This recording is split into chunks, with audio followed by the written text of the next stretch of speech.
sir एकछिन यता आउँदा एकछिन यता आउँदा एकछिन यता यता जादुलाई ठाउँ पुगेन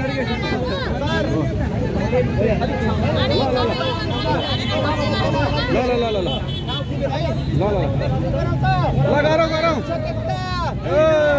जिन्दाबाद जिन्दाबाद ल ल ल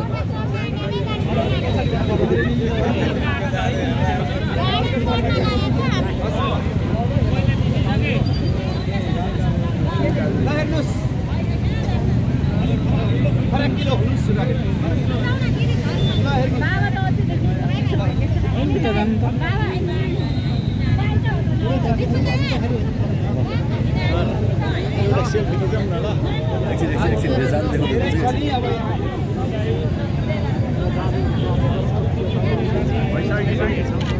सुरु सुरु ल हेर्नुहोस्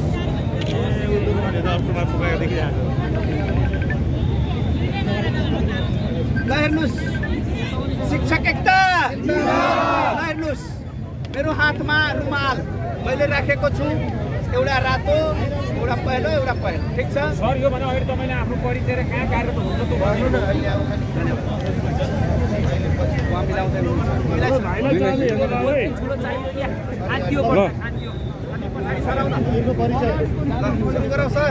गरौँ शिक्षक एकता धन्यवाद म देवेन्द्र प्रसाद शाह पर्सा जिल्ला अनि म कार्यरत विद्यालय श्री नेपाल राष्ट्रिय माध्यमिक विद्यालय निचुटा पर्सा अनि म मावि राहत शिक्षक यहाँ आन्दोलनको क्रममा आएको छु हजुरहरूको माया पाइरहेको छु मलाई खुसी लागिरहेछ म हजुरहरूको मायालाई सम्मान गर्छु यहाँ जादु रातो रुमाल पहेँलो र यो पहेँलो हेर्नुहोस् रातो रुमाल सर बोल्नुहुन्छ भने मेरो कुरा सुन्नुहुन्न मेरो कुरा सुन्नुपर्छ सर प्लिज यो रातो रुमाल सुन्नुपर्छ प्लिज सुन्नुहोस् यो दुईटा पहेँलो रुमाल मेरो हातमा छ है अब एकछिनको लागि यो दुईटा रुमाल मेरो हातमा छ यसलाई एकछिनको लागि शिक्षक बुझौँ के बुझौँ यसलाई यो शिक्षक दुईजना श्रीमान श्रीमती दुईजना हुनुहुन्छ दुवै शिक्षक हुनुहुन्छ र यो श्रीमान श्रीमती दुवैजना यो नेपाल शिक्षक महासङ्घको आन्दोलनमा आउनु भएको छ र दुवैजना हात सर प्लिज ध्यान दिनुहोस् यो दुवैजना हात समाएर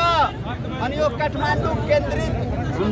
नेपाल शिक्षक महासङ्घको आन्दोलनमा आउनु भएको छ उहाँहरू आन्दोलन गर्दै हुनुहुन्छ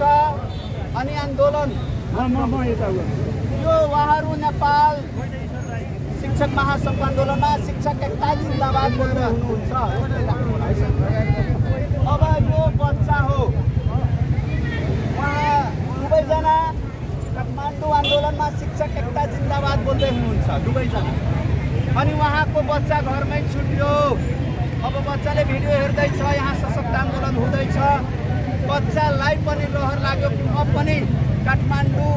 आमा बुवा गएको ठाउँमा गएर आन्दोलन गरौँ अनि बच्चाले पनि आन्दोलनको लागि उसले बसमा चढ्दैछ अनि उसले बस समातेर बसभित्र गएर बस्यो अनि बस काठमाडौँ आयो बच्चा के गर्यो त काठमाडौँ बसमा बसेर काठमाडौँ आइसक्यो काठमाडौँ आएर आमा बुवाको आन्दोलनमा उसले सरिक भयो शिक्षाको कलामा धेरै ताकत हुन्छ यो बच्चा पनि आइसक्यो आमा बुवासँगै